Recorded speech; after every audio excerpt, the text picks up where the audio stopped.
All right, so we're going to finish up our ER section today. You guys will have spring break. We'll come back. We'll do our review session, and then the test will be that following Monday. Is that correct? Sound about right? Okay, so any questions from the last time? I'm going to try to zip on through this stuff so you guys can get out of here on time. Okay if I skip break? Yep.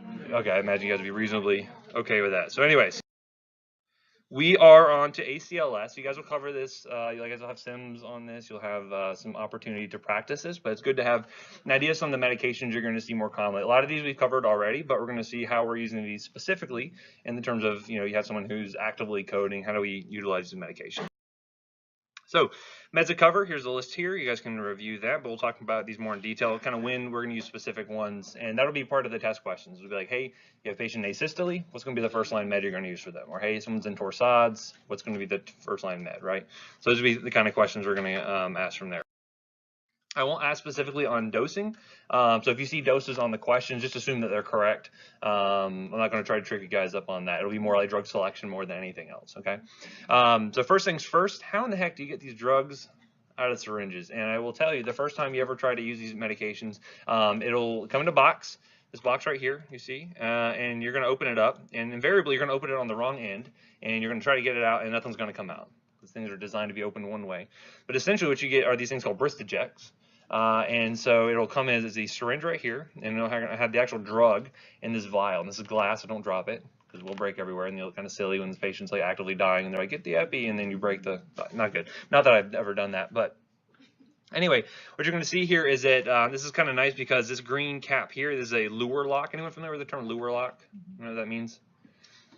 Most like standard medical connections, like for IV lines and stuff, is going to be a lure lock connector. So if you ever hear that, that's what syringes will hook up to, IV line to IV line, things like that. So it's called a lure lock, L-U-E-R.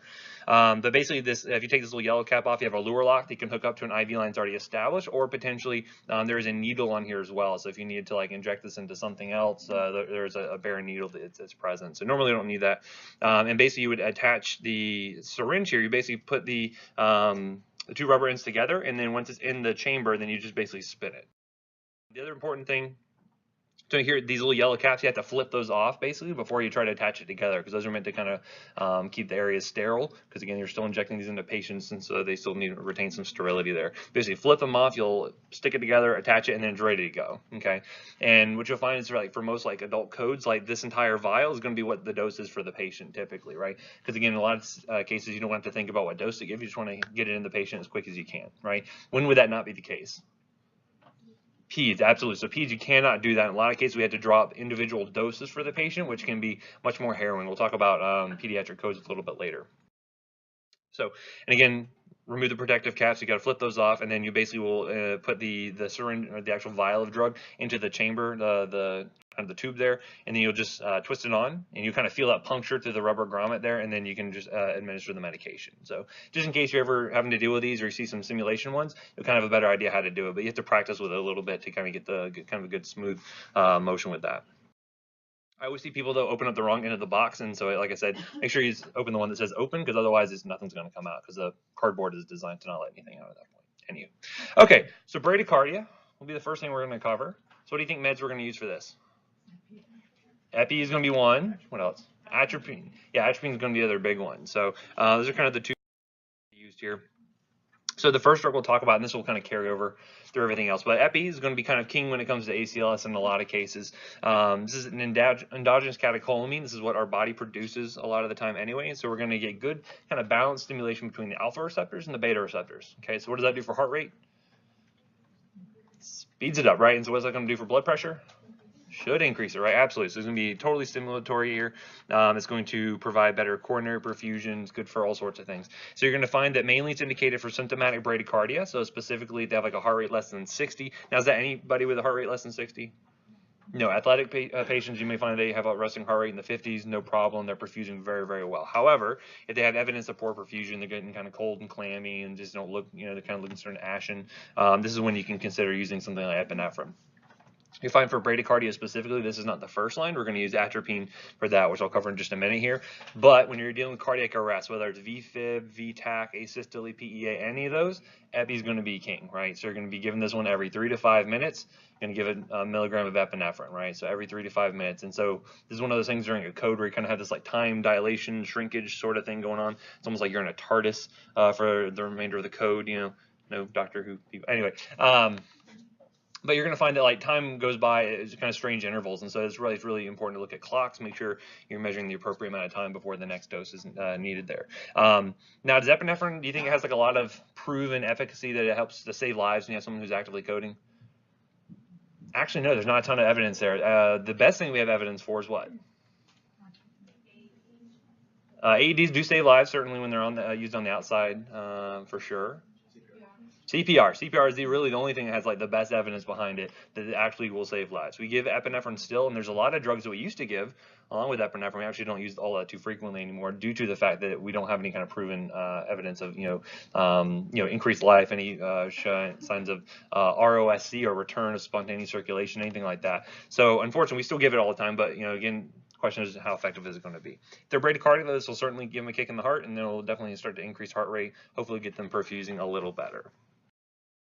So I'll put in the doses here. You don't have to memorize that for the test necessarily, but just know that you will basically be working off, and this is going to be more specific for pediatrics when you're looking at specific doses, because you need to make sure you're drawing up patient-specific doses, because again, a 2 kilogram infant is going to get a much different dose than a 15-year-old, say 40 or 50 kilogram patient, right? So again, you make sure you're kind of custom tailoring that.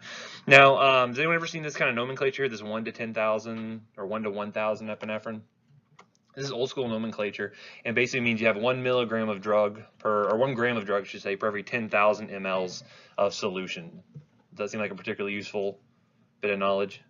Not particular, right? So again, I'll show you how I remember this, but they've actually removed a lot of this off the packaging. So you may still see it out there. Still may see people talk about 1 to 10,000 or 1 to 1,000 epinephrine. Very important you get those straight, because if you screw up the concentration, what do you think the difference is between a 1 to 10,000 and 1 to 1,000 as far as concentration? Tenfold difference there, right? So there's gonna be a tenfold difference in dose. And so if you give someone tenfold too much epinephrine, that's bad, right? Cause cerebrovascular accident potentially. If you give too little, they're not gonna get enough to potentially fix their bradycardia, fix their asystole, whatever it happens to be. So you wanna get that straight. Now, what's this ET route, do you think? Yeah, so there are some medications that we used to give via the endotracheal route, and so I'll show you a list of those in a second. Now, do you think we do this too much anymore? Very infrequently. Why do you think that is? Yeah, usually IO is going to be a lot faster to get. If you have trouble getting an IV access, but the patient's already intubated, like one that doesn't happen as often as you might think, but IOs are going to be a lot better. Definitely a good patent line you can get very easily for patients who you might not have good IV access for. So this isn't used too frequently anymore, but just know that is a route that is possible. I will show you an example, the other ones that you can use for that as well. Typically for like an IV dose of epinephrine for during a code, your max is going to be 1 milligram. Okay, so they're coding patient, they get 1 milligram. Now it's going to be different because when we were looking at anaphylaxis, anyone know what the max dose you give for anaphylaxis is? Anyone ever seen like an EpiPen? The doses are on there.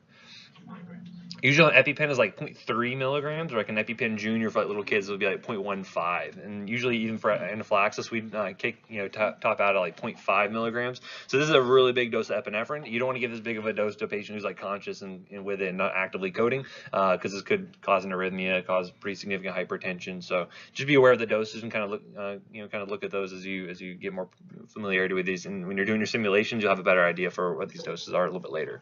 But anyway, usually those Bristogets for the epinephrine just has 1 milligram in it. For an adult patient, just slam that and you're good to go. Notice here for the ET route, though, you need a higher dose than that, right? What do you think that is? Yeah, so we have not as good of absorption as compared to an IV administration there. So that's why I have to usually up our dose from that standpoint. Okay, so looking at this, the way I remember this, if you ever see this nomenclature here, it's 1 to 1,000, just know it means 1 milligram in 1 ml. Okay, this is a typical concentration that we would use for like a sub-Q or an IM administration. What do you think we use in a more concentrated form for that route? You can't do a lot of volume in those spaces, right? So again, it gets very intramuscular route. It gets very painful if you try to inject too much volume. So for instance, 1 milligram, if I need 1 milligram of epinephrine, that's 10 mLs for the 1 to 10,000 solution. So you don't want to be using that sub-Q or IM necessarily. However, IV, the more concentrated form is a little bit more appropriate for that. So just know the 1 to 1,000 just means 1 milligram and 1 ml. The 1 to 10,000 means 1 milligram and 10 mLs. So like those little code syringes I was referring to earlier is usually 1 to 10,000.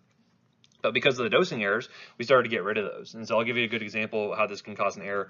In the code carts, usually most hospitals will have a pretty standard set of materials in a code cart. They have a couple of syringes of the 1 to 10,000, which is what you normally use in a code. And there's a vial. It's actually a 30 ml vial of the 1 to 1,000 solution. Okay, and so there's 30 mLs in that vial. So how many milligrams of epinephrine is that? It's 1 to 1,000, 30 mL. So it's 30 milligrams, right? So it's 30 milligrams in that vial.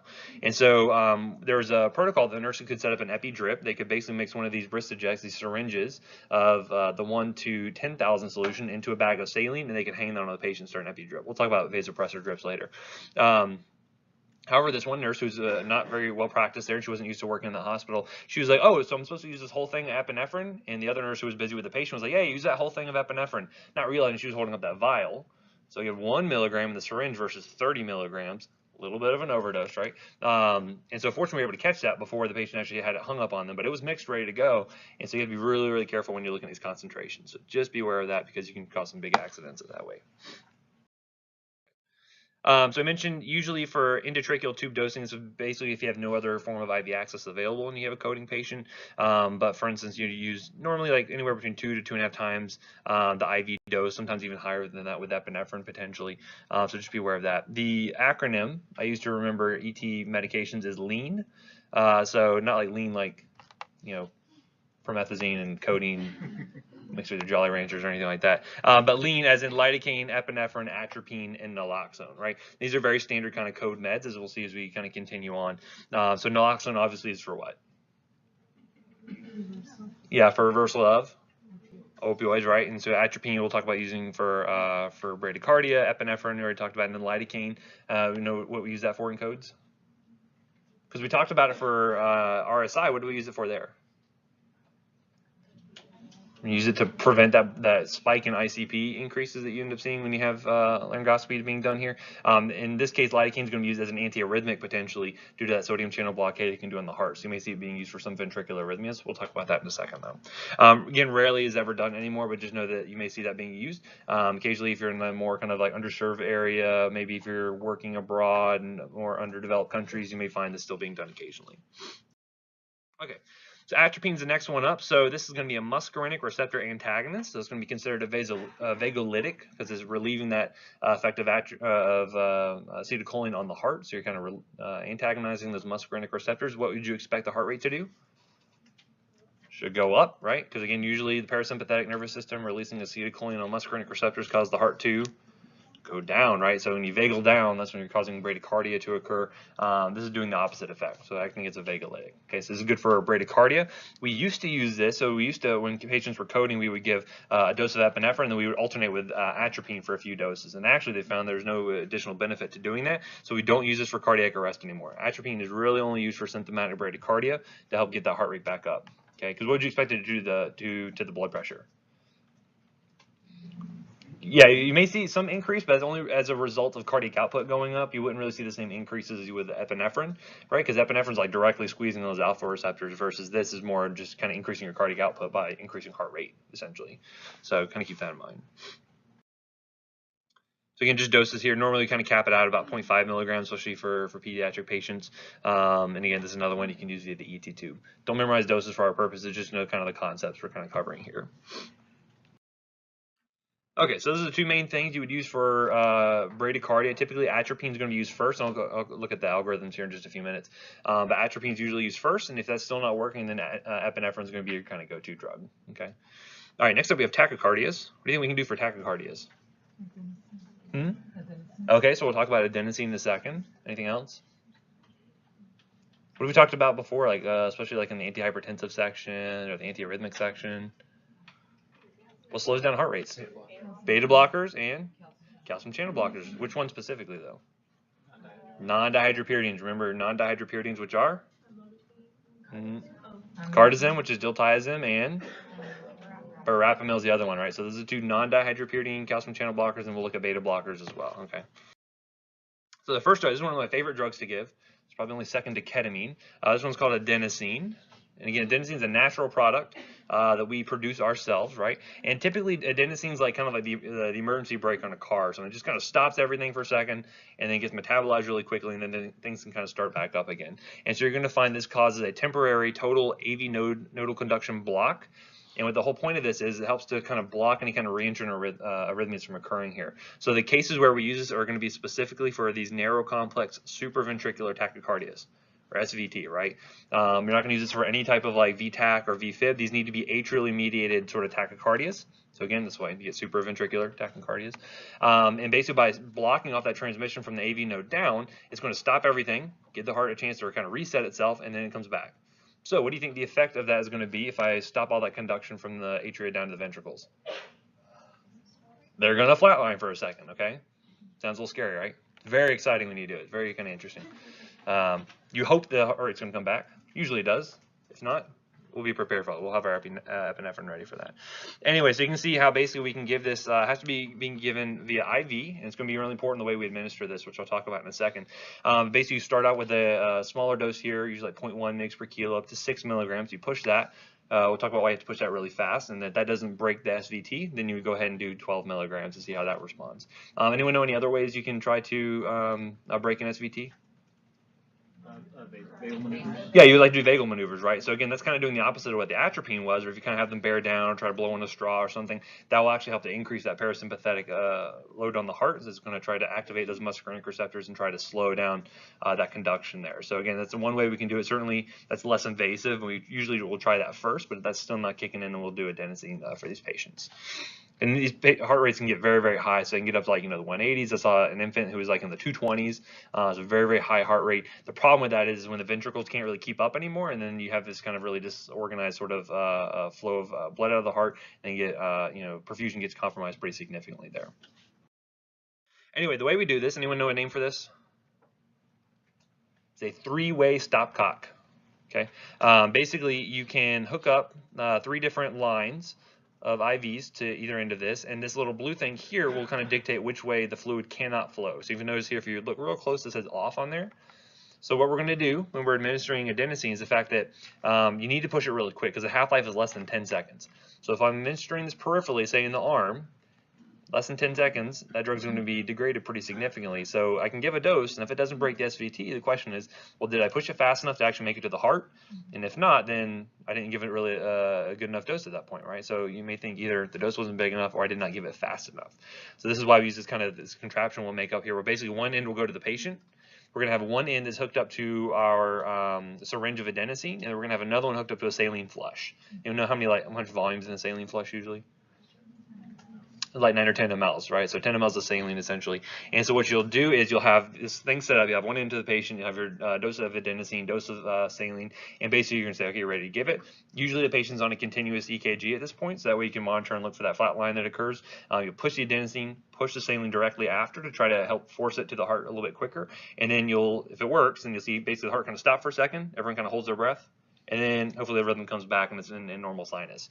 If not, you may need to try to re-administer that dose, or you may need to kind of go down some other routes from there. But that's kind of the general gist of how that's going to go for most patients.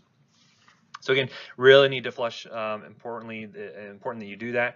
That's one of the big things like I do if I'm having a patient with SVTs. I'll make sure I get everything set up for the nurse. That way she's like ready to go. She can just push, and she's ready. The patient is hopefully going to get all that adenosine right there. Okay. Another really common antiarrhythmic we're going to use in amiodarone is, we've talked about this before. Anyone remember what class antiarrhythmic was? Don't look at the slide. Class 3, right? Remember, the C comes like, if we're talking about 1A, 1B, 1C, those are our sodium channel blockers. However, class 3 antiarrhythmics, anyone remember what those do specifically? What makes the calcium, or not calcium, but what makes it a class 3? Potassium. Yeah, potassium blockade is one of the big things. It helps to prolong that refractory period for the ventricles, right? Kind of gives them time, a little bit of time to kind of reset themselves. Amiodarone will do some other things as well, block some sodium channels, calcium, but potassium is really the big one. That's what makes it a class 3. And so it helps to slow down the ventricular conduction. And you'll see amio used for atrial arrhythmias, ventricular arrhythmias. It can be used for either one of them. And that's why it's getting a lot more use nowadays, is because it has kind of multiple indications for use in these kind of either tachycardia, VFib, VTAC, anything like that. We can utilize amiodarone. It's a really good go-to sort of antiarrhythmic. So if you had something like an SVT that was unresponsive to adenosine, you can utilize this. If you had wide complex tachycardias, like if you had like a Wolff-Parkinson White, or someone who had like say a TCA overdose that was prolonging the blocking sodium channels, or ventricular fibrillation tachycardia, those are all really good indications for amiodarone, used very, very frequently. So typically we'll give a big bolus dose up front. Anyone remember the half-life for amiodarone? 10 seconds. Long, no, it's not 10 seconds. Only adenosine's 10 seconds. Amio is super long. It's days and days and days and days. It takes a long time to get up to steady state if we were going to do that. And remember how many half-lives it takes to get to steady state? 4 to 5, right? So we ain't got time for that. Patient's coding, they're dying actively right here. So what we're going to do is give a big bolus dose up front. So usually give them up to like 300 milligrams, right? Because they're actually coding. We want to try to get those ventricles kind of slow down a little bit to kind of reset themselves. Do that, and then one of the things you have to watch out for, especially with patients who maybe are on their way to coding but are not quite there yet, you can give it via slower IV push, but if the patient's actually actively coding, you got to push it pretty quick, because giving it too quick, you can't see bradycardia, you can see a little bit of hypotension. So just be aware that for a patient who's still conscious, still kind of with it, you can give it via IV over say 30 minutes or so, but that bolus dose is really important there. The other thing is that if it's effective, you got to follow it up with the drip. Because again, if you give it just a big bolus dose and don't follow it up with anything, those levels are going to start to drop off, and then you're going to find that the patient is going to go right back into whatever arrhythmia they might have been in before. Okay, so again, this is when you do a bolus in the ER, and then usually follow up with the drip, say up in the ICU or something. For the algorithms in a few minutes, I'll kind of show you where each drug's going to fit into play here. Next up, we have lidocaine. This is a 1B antiarrhythmic, so it's doing what primarily? Its mechanism. Yeah, it's blocking sodium channels, and so this used to be used a lot more commonly, but now amiodarone's kind of eating its lunch a little bit, so it's kind of putting it to the back burner. So basically, this is good for ventricular arrhythmias, not really good for any kind of atrial arrhythmias or supraventricular tachycardias, but more so for ventricular arrhythmias. And so this is only going to be if amiodarone is not working, or if it is maybe been ineffective, lidocaine might be a decent backup in those cases. More often than not, lidocaine is really kind of reserved for like RSIs if you're worried about like traumatic brain injuries and other causes for ICP increases there. And just be aware, you do have to watch out for organ impairment. You can definitely find like CHF patients and anyone with any kind of impaired like hepatic blood flow, they tend to have a lot longer half-life. So you do have to watch out for that. Okay, so there's some dosing here, and again, this is another one we want to give a bolus dose and follow it up with an infusion to make sure you keep those levels kind of appropriate where they're at. And this is another one you could do ET tube dosing, potentially, if you had that available. Okay, and then we have magnesium. What is this for? What is this rhythm here? It's torsades. It's one of the few rhythms I can actually recognize. If I was looking at EKG, I'd be like, that's bad. No bueno. Only ever seen it one time in person. It was very, very interesting to see. Not something you usually want to see for your patients. However, what we can do is give magnesium. So what other cases would we use magnesium in the ER, do you think? Maybe if like in a respiratory emergency, maybe you guys covered that recently. You have like airway responsiveness issues, you're really kind of bronchoconstricted. For asthma, yeah, you can actually use it for asthma exacerbation. So potentially if your albuterol is not kicking in quite as well, then you can actually give magnesium because it acts as a kind of a good calcium channel antagonist a little bit for that smooth muscle. So we can use it for asthma exacerbations. You may see them get like a big bolus followed by a drip. Where else might you see magnesium being used? Yeah, so preeclampsia is another big one. So actually one of the pharmacists I work with, his wife just gave birth, and she actually had pretty significant preeclampsia and ended up getting mag drip for, I think, 24 hours or so. So definitely something you would use that for. Those are the main things. Obviously, hypomagnesemia, you may see a dose being given, but primarily those are the three big indications you might see like in the ER, right? So the other thing to watch out for, because it's kind of acting like a calcium channel blocker, is it's going to cause some degree of like flushing due to some vasodilation, but hypotension is also possible. So in addition, what do you want to give with this? So again, you're having this kind of vasodilation happening. What can I do to make sure my pressure stays up? So if the garden hose is getting bigger, what can I fill it with more of? More fluid. Yeah, so we want to typically give them some good fluids, give them some more saline. Big saline bolus is usually going to be enough to kind of prevent that drop in blood pressure. So that's another thing to always consider. Make sure they got fluids going as well. Okay. Next up, we are going to have sodium bicarbonate, and so this is going to be useful in a lot of different circumstances. This isn't going to be specifically treating any particular tachyarrhythmias, but this can be useful if you have a patient who's severely acidotic, right? So this can directly help to alkalinize a patient, right? It's one thing you can do. We use it for certain poisonings. So for instance, like aspirin poisoning, this helps to increase elimination. We can use it for TCA poisoning, for some other purposes. What about hyperkalemia? Why do you think sodium bicarb helps with hyperkalemia? Hmm? Yeah, basically it causes an intracellular shift of potassium. So it's one of those things where, and I'll talk about hyperkalemia a little bit later, briefly, but basically you can use sodium bicarb. It will cause, the alkalization will cause the potassium to shift into the cells, and that can give you kind of enough of a period of time where the patient is kind of able to get other means of getting rid of that potassium fix. Because again, if I stop giving the bicarb, where's that potassium go? Right back out to where we started, right? So this is not a permanent option, but this is one thing you can use to potentially buy yourself some time until you can figure out the potassium issue. This is one thing we'll do there. Because again, usually when you find like really acidotic patients, you're going to find more potassium starting to shift out. So think like a DKA, think about sepsis, things like that. Usually their potassium is going to be more extracellularly shifted. So things here, usual dose we're going to give is around 1 milliequivalent per kilo. That's usually pretty standard dose here. Just note most code carts are going to have two different sizes available. One's a 4.2% and one's an 8.4%. Which one do you think? What do you think is the difference? An adult peds. Yeah, adult and peds basically. Yeah, so the higher concentration one's better for adult patients, so they can tolerate it better in the veins, versus the smaller concentration here is going to be for the pediatric patients. So again, this one is basically a concentration of 0.5 milliequivalents per liter per ml. I'm sorry, versus 1 milliequivalent per liter, right? Per ml. I apologize. But again, if you mix these up, guess what? You can either give double a dose, or you can only give half the dose you end up wanting to give. So make sure you're communicating effectively, saying, hey, I want 50 milliequivalents of sodium bicarbonate, and then you can kind of figure that out based on whatever you have available to you, right? This can also cause kind of a transient hypocalcemia, so you may see some tetany, but that's pretty rare for the most part, only with really big doses getting given like pretty quickly. Okay. Calcium. We also have calcium usually in our code cards available to administer. So we can utilize these for things like hypocalcemia, obviously. What about hyperkalemia? What do you think we give calcium? It actually helps to stabilize the myocardium. That helps to prevent arrhythmias from occurring in the first place. And again, I'll show you the algorithm for what we use for hyperkalemia a little bit later. But calcium is another drug we can use for that. How about massive transfusions? Why do we give calcium? I think I might have mentioned that briefly in a lecture many moons ago. So remember, when you have, say, like transfusions of blood that you're trying to give a patient, right? You don't want that blood to clot, right? So how do you prevent that from occurring? You have to get rid of the calcium. You have to bind that up. So you use a citrate anticoagulant that will help to prevent that. So if you were to give this transfusion to a patient, a lot of that citrate will still be transferred to them. It can bind up their calcium. So we can give this to actually replace that to make sure they can clot appropriately. So just know if you get massive transfusions, typically you're going to get some calcium along with that. Now there's two varieties of calcium that are available in the code card. There's the calcium gluconate versus calcium chloride. Okay, these are very different in concentration from one another and can very easily get screwed up. And I'll show you a picture in a second here. But just know, this is a handy ratio to remember, especially if you're into ER stuff. 3 grams of calcium gluconate equals 1 gram of calcium chloride. Why do you think that is? The calcium content is equal between the two. Which one's bigger, a chloride molecule or a gluconate molecule? Gluconate, right? Chloride is just full tiny chloride versus gluconate. You don't even have to know what it looks like. You just know it probably is bigger. Right, so based on the actual elemental weight, 3 grams of calcium gluconate equals the calcium content of 1 gram of calcium chloride. It's an important factor to keep in mind because, again, if you're going to be switching out to one or the other, you want to make sure you keep your calcium content the same there.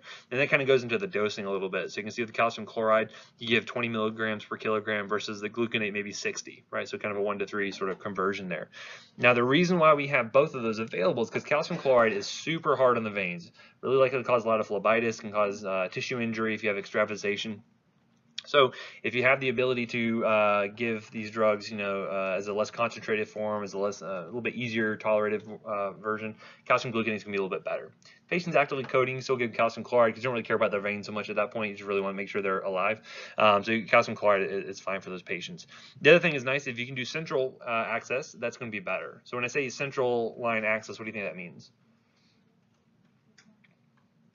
Where's the end of the catheter release the drugs into? Yeah, basically very close to the IVC, or basically right there close to the heart is where we're going to be trying to be dumping out those drugs. The nice thing there is like the volume of blood that you're going to be mixing the drugs with immediately upon it coming out of the catheter is a lot higher than it would be if like in a peripheral vein. So central access allows you to use a lot higher concentrations of drugs, will allow you to use things like calcium chloride without really much fear for their veins from that standpoint, right? And most patients, is it easy to get central access for? It depends, right? So again, it's going to take time though. But if you have a patient who's like picked up by EMS and they bring it to the ER immediately, they're not going to have central access. You don't have to use peripheral lines for the most part. So just one thing to consider, but you'll learn more about that later on. And just to give you an example how similar these look to one another. So calcium gluconate, calcium chloride, they're both a 10% solution, right? Both 10 ml vials, so very easy to see I can get that mixed up. But the actual amount of calcium in the calcium chloride is 3 times higher than what you see in that calcium gluconate, right? So you need 3 of these vials to equal 1 of these vials. Okay, so just make sure you're reading this stuff, make sure you're really evaluating prior to giving it to your patient so you don't screw that up. Okay, next up we have naloxone, which we know would be for? Opioid. How can we give naloxone? IV? Intranasal, yeah, we're starting to give intranasal. That's another route. I wonder if you guys heard about that anywhere from any prestigious lecturers, perhaps. No. No, yeah, definitely not. Definitely not. Made the test a little bit harder for you, and yeah, there's lots of routes we can give naloxone. IV is going to be the most common one for these sort of situations. Patient who's opioid overdose, they are going to be not breathing very much. They're going to have pretty depressed mental status. This is the case where naloxone is going to be good. Now, again, what's the main side effect from naloxone? Well, vomiting if. Yeah, if they start to withdraw, right? So these are only going to be an issue for opioid-dependent patients. If you cause them to withdraw, yes, vomiting is very likely. Diarrhea is very likely. They're going to be very agitated, very upset at you for reversing all of that. Right, so just be careful. In other patients, not really going to be an issue. And certainly we may give naloxone to patients who have not overdosed on opioids, because if you have a comatose patient, you don't know what their problem is, you're going to try to give it to them, right? Because it's a good kind of provocative test. If I give someone naloxone and they wake up, the chance of it not being an opioid, very, very slim, right? So it can be a very good kind of confirmatory test from that standpoint. Anyway. All right, up next is dextrose. When would we give dextrose?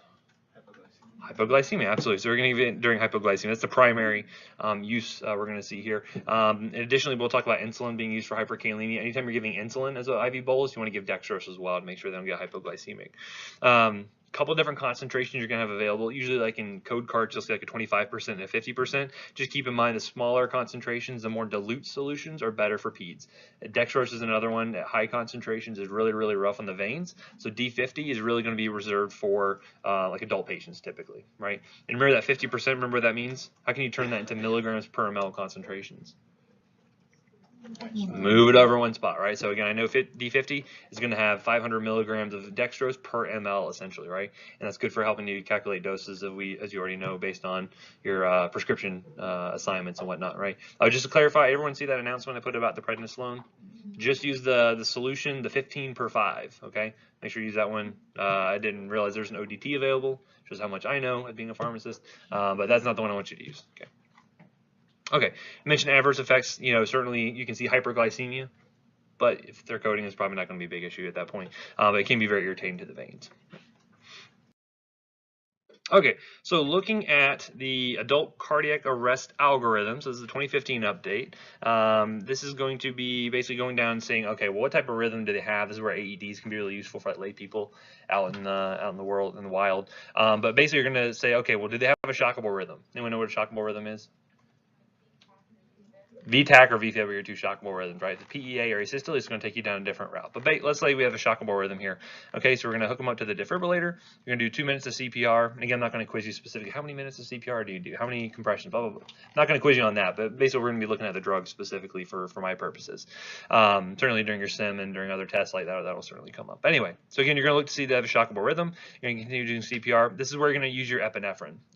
They're in VFib, VTAC, they're getting shocked. You want to be giving epinephrine along with these patients. So usually every 3 to 5 minutes is how often you're going to be giving it. And this is where it's really good to have good closed loop communication. Does anyone know what I mean when I say closed loop communication? So that's basically where everyone is aware of what's going on, because that loop, you don't want to play telephone when you're dealing with these kind of situations, right? Where I say, I whisper to someone else, hey, I'm giving epinephrine. And then they're like, epi who? What did I give? Yeah, you don't want that. So you're going to say, hey, nurse, here's the epinephrine, 1 milligram to give. She said, okay, I have epinephrine 1 milligram. I'm pushing this now. And whoever's doing the documentation says, okay, epinephrine given at this time. Everyone hears what's happening. You want to make sure you cut down a lot of the crosstalk that's going on in the room because it can get pretty chaotic. But that way, everyone's kind of aware of what's happening, right? Because again, it's very, very fast paced in those sort of situations where the doc says, give this med to how quickly it is to where the actual med gets given, right? There could be seconds between when they say give epinephrine to when that is given versus, a normal order gets placed, it could be 30 minutes, an hour, anything like that. So it gives you very little time to catch errors that occur there. Anywho, you're going to be given epinephrine. So again, this is the main thing for VFib, VTAC. And then you consider if they are still not reversing with the electrical therapy, that's where you can switch over to something like amiodarone. Amiodarone is going to be your go-to for VFib and VTAC. Okay, used to be lidocaine. Lidocaine used to use for a while. Now amio is going to be the way to go. Okay. Then you see if amio works. If not, then you check again to see if they have a shockable rhythm, and you just keep going through this pathway until what? Yeah, either they come back and they have a return to spontaneous circulation, or yeah, you didn't. Your patient died of cardiac arrest, right? So you don't want that. So you basically kind of keep repeating this. On the flip side, if you have asystole PEA where you have a non-shockable rhythm, this is where you're going to see that more drugs are going to be kind of the mainstay of therapy there. Certainly CPR still is continuing on, but this is where you're doing a lot more epinephrine kind of consistently. You're still rechecking, every 2 minutes or so, do they have a shockable rhythm? If not, then you kind of go back down this pathway. Again, you're going to find that amio is not going to be really useful here. It's really just going to be epi until you either have return spontaneous circulation, or they develop VFib, VTAC, or they die, right? Those are the main things. Now, for instance, if amio was not really doing it, you could potentially consider lidocaine, but again, not super common. Usually amio is going to be the way to go. Okay, so any questions on that? Again, it's pretty straightforward. It's just a matter of practice and kind of getting used to, making sure the CPR is going, analyzing the rhythm, make sure you give the epi every 3 to 5 minutes, and then amio if it's indicated, right? Looking at the tachycardia, this is where it can be a little bit more variable in regards to what drugs to give and whatnot. So basically, looking at your patient that has tachyarrhythmia is going on, you're going to obviously be managing the ABCs and whatnot. But the question is, are they unstable? Are they becoming hypotensive and they're not perfusing well? You can consider shocking potentially, or we can also consider what our drugs are going to be here. So for instance, if it's going to be a narrow complex sort of tachyarrhythmia, this is where adenosine can be utilized here. Otherwise, if not, then you can consider using something else. So usually, especially for wide complex tachycardia, something like adenosine, probably not going to be used too commonly, but usually like a beta blocker, calcium channel blocker can be used here. So like I mentioned with calcium channel blockers, which ones do we like? Non-DHP, so verapamil, diltiazem. What other beta blockers can we use? So good IV ones. Labetalol is a good one. Metoprolol doesn't, well, I guess I do have an IV version of that, so maybe metoprolol I could use. Propranolol, potentially, you could use that. Esmolol is another really good one. I like esmolol because it's nice and short acting. So in case the patient gets hypotensive or something, I can just cut that off, and it's pretty, cut off the continuous infusion, and the drug's gone pretty quick. So again, you have to think about, okay, well, if I can't do a rhythm fix, right? So if I can't fix the rhythm, I can at least take down the rate, and that's what our beta blockers and calcium channel blockers are good for, right? Again, it's more that rate control versus the rhythm control that something like amio or something like adenosine would do for us, right? Okay. Let's see, so the Bradycardia algorithm, basically here it's going to be atropine, it's going to be your first line drug, and then you can consider things like, dopamine, we'll talk about dopamine in a second here, or epinephrine usually as a backup. So we'll talk about vasopressor therapy in just a minute here, but atropine is going to be your go-to drug, where you'd be giving this kind of a few repeated doses to see the heart rate comes up and they're perfusing better. So any questions on those particular drugs? Okay, so with pediatrics, this is where people get very apprehensive, especially they don't deal with peds very often during these codes. Because again, you're like a little person, they're dying right in front of you. Everyone gets very, very freaked out because you have to make individual doses up for those patients. And so this is where things like code sheets are super handy. So you basically, I'll show you an example of one we use at like Nemours, that's designed to be set up for patients of every weight, right? So you'll have a sheet for 1 kilogram, 2 kilogram, 3 kilogram, and you kind of go from weight to weight. And it's very, very useful because all the volumes are right there, what to draw up, what to administer. And so again, no calculations are necessary, because do I want to figure out how much of a 1 to 10,000 solution I want to administer for a patient who weighs 23 kilograms and the dose is 0.01 milligrams per kilo? You don't want to do that, right? You just want to have the dose available just so you can administer as quickly as possible, okay? Typically, if the patient's kind of in between weights, just round up. I'd rather give a little extra than not enough for these patients, right? An example one we would do for say like a 10 kilogram patient. Again, you already have your electricity doses on here. You're going to have things like your adenosine, amiodarone. It tells you what dose you're giving, but more importantly, tells you what volume you're going to be administering based on the concentrations that are standard at wherever you're working at. So it can be very, very handy, to try to mitigate some of the craziness in that kind of crazy situation. Here's one for like the meds we use for RSI. So for instance, for our standards, we have atropine, lidocaine available as pre-treatment if needed. Then we have our induction medications, which is usually etomidate, succinylcholine as our paralytic. Remember, what type of paralytic was that? Depolarizing or non-depolarizing? Yeah, I remember that one's a depolarizing one. That was the only one we talked about with that. And then potentially for a different type of intubation, like in the ICU, we do like something like fentanyl, Versed, propofol, rocuronium. So you have a different kind of smattering of drugs, but it's all available right there to you. So that way we print it out for every patient. They have it right there in the room. Pull it open, you got your dose right there. Here's an example of that Broselow Tape that I talked about. Again, you'd have a pediatric patient here. You kind of put the tape at the top of their head, and then you kind of see where their feet land. And based on that, based on the color, you kind of have a range of weights that they could be. So what are some inherent limitations with this? Lots of chubby babies. As a father to 2 chubby babies, I can tell you, yes, that's true. Actually, I looked at, we weighed Phoebe, and I felt bad for her because my wife was like, she's a huge baby. And I was like, she's not that big. And so we weighed her, and she's actually like past the 100th percentile. So she's well above average. Anyway, very cute baby though. But yeah, so if you have like a really heavier kid, you're going to find that they may outstrip this pretty easily, right? And so there can be some underdosing that can happen with those patients, which can be somewhat problematic. So again, there's limitations to every system. Where you work, you might find something different, but this is one way they try to expedite this, because when it folds up, it's a very easy reference you can have available to anyone who's working in the ER, right, or in the EMS unit or whatever. Okay, so just remember, always do good callbacks of orders and things like that. So if the provider's like, hey, I gave an amp of calcium. What does that mean? Was it calcium gluconate? Was it calcium chloride? What does an amp mean? Anyone know what an amp refers to?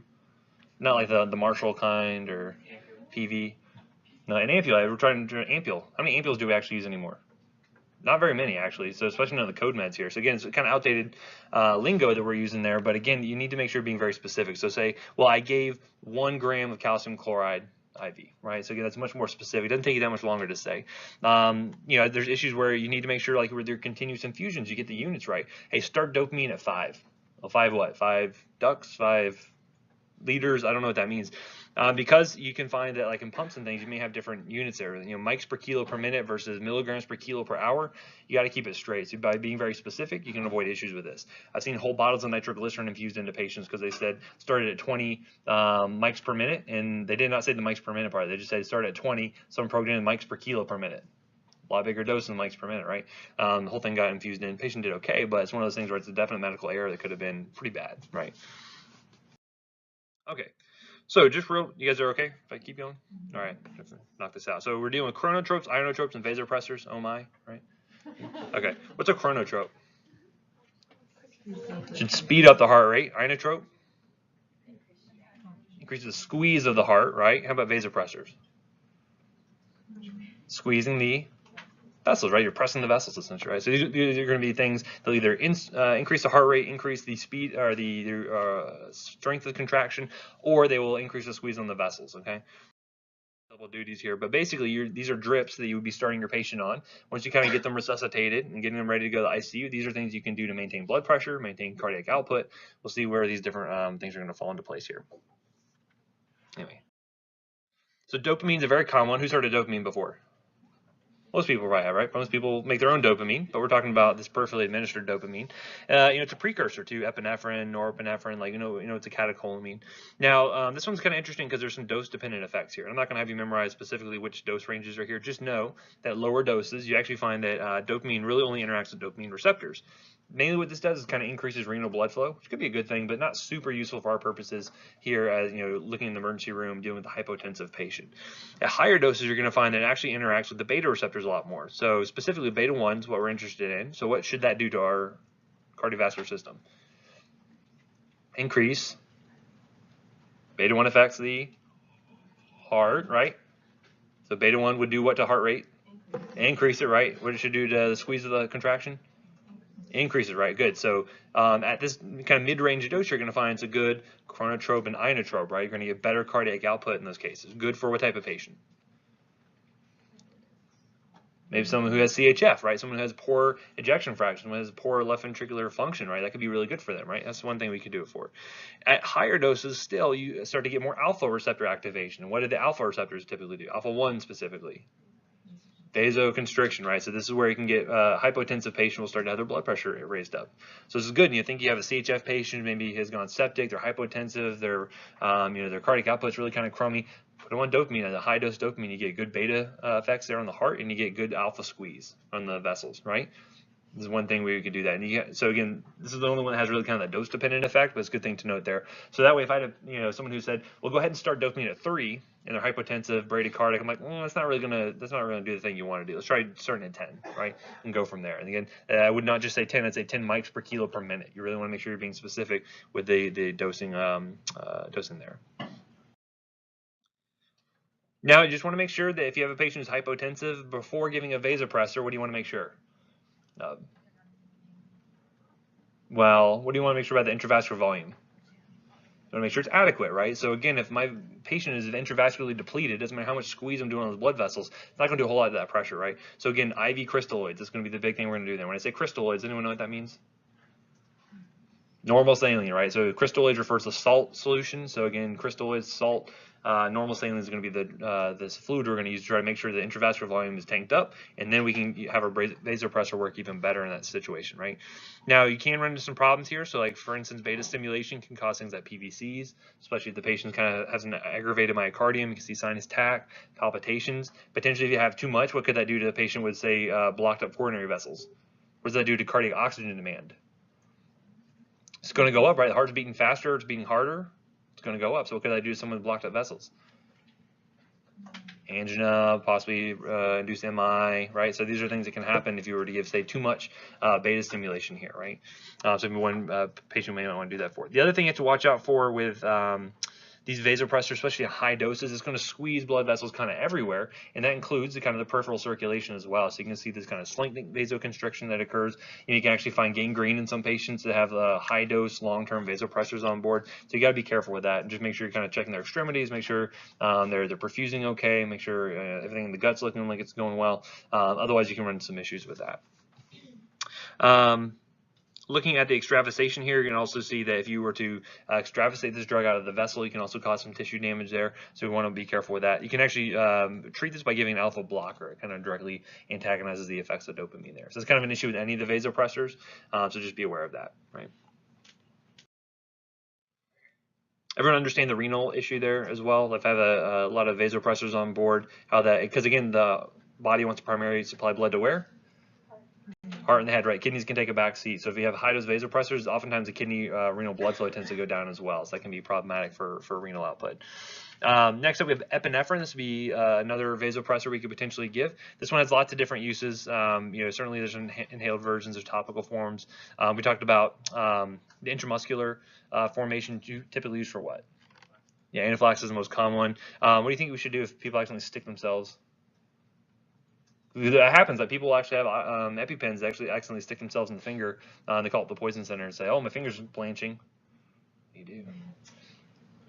Usually we'll use like some hot packs or something like that to try to dissipate the drug. If not, we'll actually have to inject phentolamine, the alpha blocker in there to try to deal with that. Because again, having a lot of vasoconstriction in the finger could lead to gangrene, amputation potential. It doesn't happen very often, but you want to try to head that off if you can.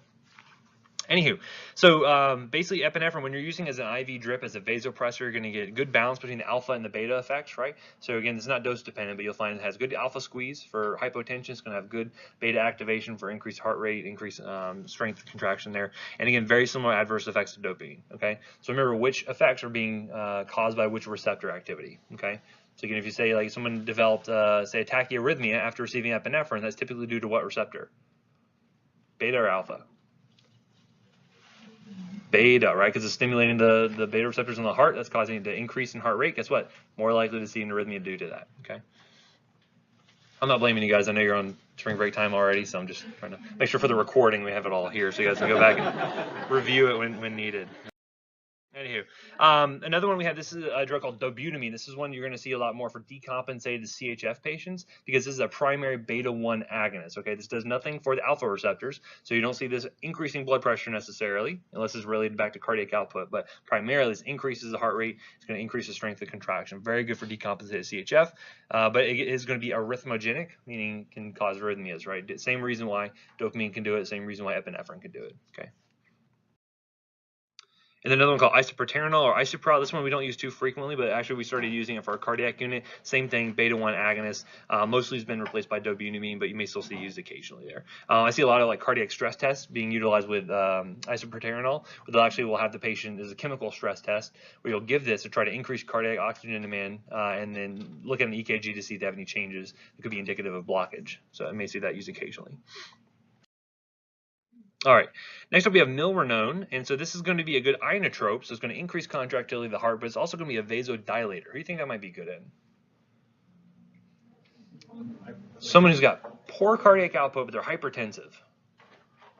CHF patients, right? So this is a good one you can use potentially for decompensated CHF, in which case they're hypertensive, but they really don't have a really good cardiac output, because that's probably what led to them having CHF in the first place in some regards, them being hypertensive and trying to push against all that pressure all the time, the afterload. So basically what you're going to see is that this one actually works by inhibiting phosphodiesterase 3. Where do we see phosphodiesterase before? Viagra with erectile dysfunction meds. That was PDE5. This one is specifically PDE3. This is going to be affecting the blood vessels more specifically, right? So by inhibiting that, you're actually going to see that you will have some vasodilation. So it's not good for a hypotensive patient. It's worse than that. However, it will help to drop the blood pressure. It will help to increase cardiac output. So that can be really good for those CHF patients. Next we have norepinephrine or Levophed. Anyone know what they used to call Levophed? It's called Leave 'em Dead, because if you're using this, chances are they were not going to be doing very well. However, nowadays, because it used to be dopamine, epinephrine used to be like the really good go-to vasopressors. Nowadays, Levophed is actually becoming more of the kind of the go-to sort of vasopressor for whatever reason. We use this almost exclusively for a lot of our tox patients, mainly because a lot of them are causing direct vasodilation. This helps to really fix that, because while it will have some activity at beta receptors, this really kind of focuses more on the alpha. So you see a lot better increases in blood pressure without affecting the heart quite so much, right? Of course, it's all dose dependent, but it's going to help to leave the heart a little bit spared from that standpoint. So again, norepinephrine is a really good drug for that. We have another one called phenylephrine or Neo-Synephrine. Where do you see phenylephrine normally? Out there in the wild. So if you go to your Walgreens or go to CVS or something, you're going to find that you'll have like Sudafed PE. That's actually phenylephrine. This is the same drug here. It's kind of wimpy when you're using it from like an oral standpoint or kind of using it for cough and cold product. Really should go for the Sudafedrin if you can. However, phenylephrine is really good because it's a pure alpha agonist. So the same reason why phenylephrine works to help deal with nasal congestion, right? Because it helps to squeeze those the blood vessels there in the nasal mucosa. It's doing the same thing for the blood vessels when you give it IV. So occasionally we use this to help kind of manage blood pressure. I see a lot of anesthesiologists utilizing this in surgery. They can actually just give little tiny doses of phenylephrine. It'll help to kind of maintain the blood pressure during surgery potentially, especially like cardiac surgeries and whatnot. So again, not really going to do anything in the cardiac output. It's only going to cause squeeze on those alpha receptors. It's the only thing it's going to do there. All right, we have another one called Vasopressin. This is actually just a parenteral form of ADH, antidiuretic hormones. What do you think it's going to do for us? It's going to hold on to fluid, right? It's going to hold on to more fluid. We're going to keep our intravascular space full. So this is a really good add-on medication to something like norepinephrine or something like epinephrine, because it kind of works synergistically. One's helping to maintain that blood volume higher, right, which can be an issue with like septic patients. They tend to get very leaky capillaries. They third space a lot of fluids. So by doing that, you increase that intravascular volume, and the vasopressors are kind of help to squeeze on the vessel, right? So more water's in the hose, and you're tightening down on the hose as well. So pressure goes up. So we'll use this pretty frequently. Again, not first line, and it used to be used in ACLS guidelines during cardiac arrest, but we don't really recommend this anymore.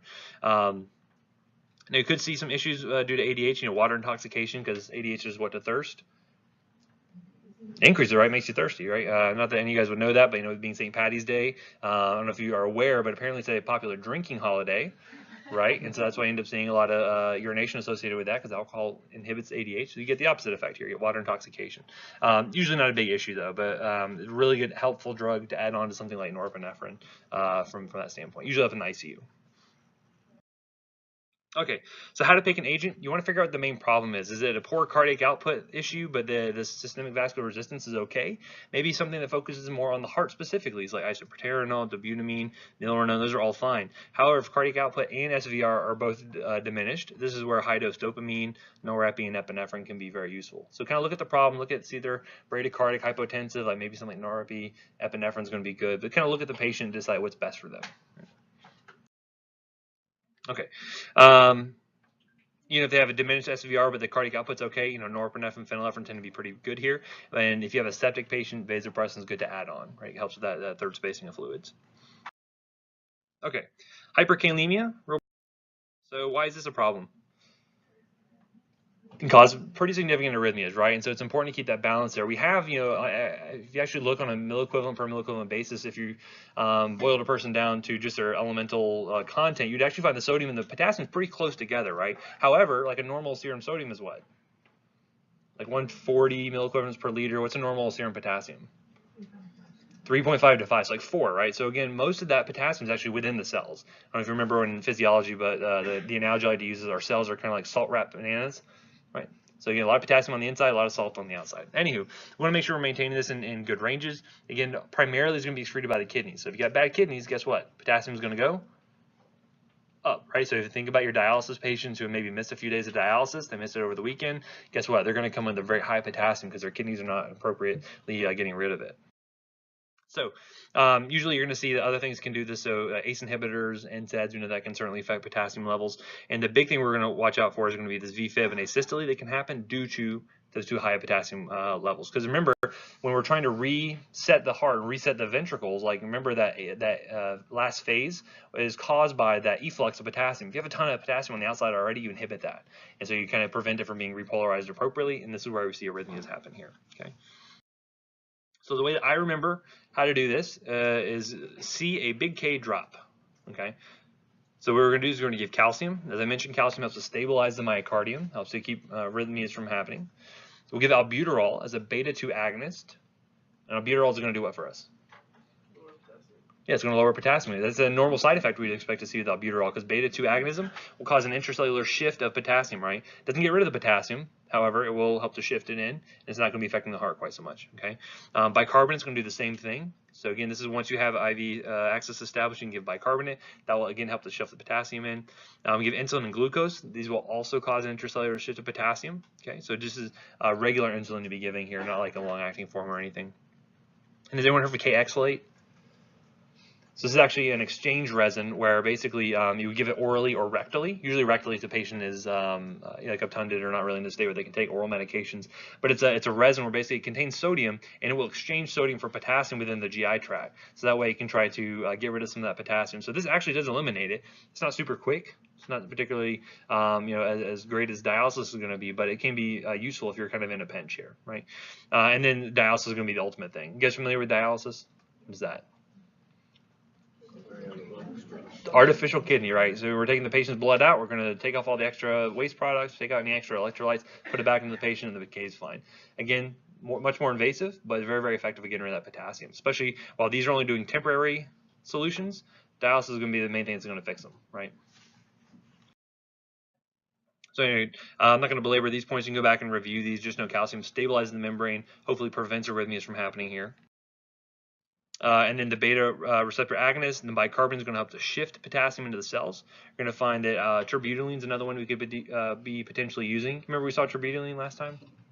Where? Remember it was a tocolytic agent. Remember it was acting to prevent labor from occurring there. Remember? It helped to relax that uterine muscle a little bit. So you can use it there potentially. Mentioned the insulin and glucose actually helps to stimulate that sodium potassium pump. And if you remember, sodium potassium pump is going to shuttle potassium into the cells, which can be useful because again the extracellular concentration will drop there. Just note you may need to give a dextrose infusion because you want to make sure you're monitoring glucose. Make sure they don't get hypoglycemic. All right, and so diuretics, you think like we can give diuretics to get rid of potassium, but you're going to find that's not going to be quite as effective as you'd like it to be. Plus, they get intravascularly depleted. It's not really a good thing. So this is where we give that sodium polystyrene sulfonate or K-exylate. And so again, you think KX, you're getting rid of potassium. That kind of makes sense from that standpoint. But against that exchange regimen, so you normally will give it rectally, may give it orally, and that's going to be better for patients or maybe in a non-life-threatening sort of situation where we have time to allow for that potassium to be eliminated there. Okay, constipation is pretty common with this one, though, so just be aware of that. And in dialysis, 1 to 2 hours of dialysis can drop the potassium pretty significantly. So again, if they're at a level of 6 or 7, you can get down within normal range pretty quickly there, within a few hours. Okay. All right, and then real briefly, we have anaphylaxis. So what drugs are we going to give someone with anaphylaxis? Benadryl. Benadryl does what? Block antihistamine, right? It's the H1 blocker. Remember, good. What else are we going to give?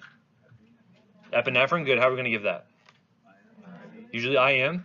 IV, probably not quite so much. We can try to give IM most commonly for anaphylaxis. If they're actually coding, then certainly you switch over and give IV epinephrine at that point. What about H2 blockers? What can I give? Ranitidine or IV, more likely what can I use?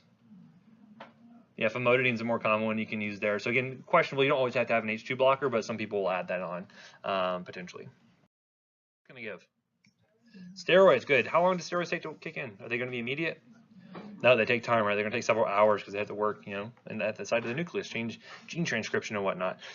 Typically, if you have real anaphylaxis, we'll start off with IV potentially, right? So what are some options we have for that? So prednisolone is mainly going to be an oral option. It could be used if you have more minor cases of allergic reactions.